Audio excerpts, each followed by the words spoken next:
महादेव जानकर यांच्या अडचणी आता वाढण्याची शक्यता आहे, कारण धनगरांनी जो मोर्चा काढलेला होता एसटी प्रवर्गामध्ये समाविष्ट होण्यासाठी, त्या मोर्चावरती महादेव जानकर यांनी हात उगारला असा आरोप केला जातोय। त्यामुळे महादेव जानकर यांच्या अडचणी आता कदाचित वाढू शकतात। महादेव जानकर यांचा व्हिडिओ सुद्धा आज एक व्हायरल झालेला आहे।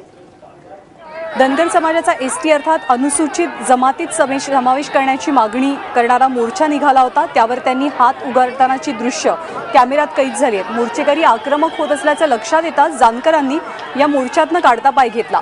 यानंतर संतापलेल्या मोर्चेकरांनी महादेव जानकर वापस जाओची घोषणाबाजी केली आणि अवघ्या काही मिनिटातला हा प्रकार आहे। या मोर्चात हजारोंच्या संख्येनं लोक सहभागी झाले होते।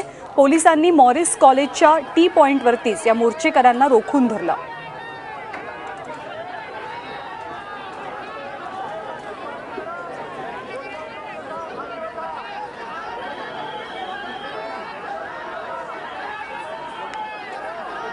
दरम्यान महादेव जानकर यांना सत्तेची हवा लागली अशी बोचरी टीका या मोर्चामध्ये सामील झालेल्या आंदोलनकर्त्यांनी महादेव जानकर यांच्यावर केली आहे।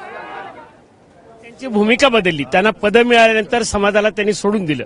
पद मिळण्यापूर्वी तेच लोक सगळ्यात समोर होते की धनगराला आरक्षण मिळालं पाहिजे, आणि मग आता सत्तेत गेल्यानंतर मी सुद्धा विधान परिषद सदस्य आहे, आम्ही विधान परिषद प्रश्न मांडला, परंतु सरकारमधले जे मंत्री असतील, आमदार असतील, त्यांनी प्रश्नाला बगल दिल्यामुळे लोकांचा रोष आहे। त्यांचं आमचं म्हणणं आहे की तुम्ही राहा, सत्तेवर राहा। मी स्वतः सत्तेत होतो, पवार साहेबांच्या विरोधात बारामतीत मोर्चा निघाला, त्या मोर्चात मी स्वतः सामील झालो।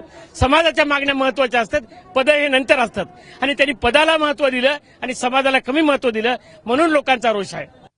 कार्यकर्त्यांनी त्यांच्या विरोधात घोषणा दिल्या, कारण की नेते आज सत्तेत जाऊन बसले आणि त्यांना आरक्षणाचा विसर पडलेला आहे, म्हणून कार्यकर्त्यांनी त्यांच्या विरोधात घोषणा दिलेल्या आहेत। चले जाओ म्हणून घोषणा दिलेल्या आहेत। इशारा आहे नेत्यांना, हा नेत्यांना आणि सरकारला सुद्धा इशारा आहे।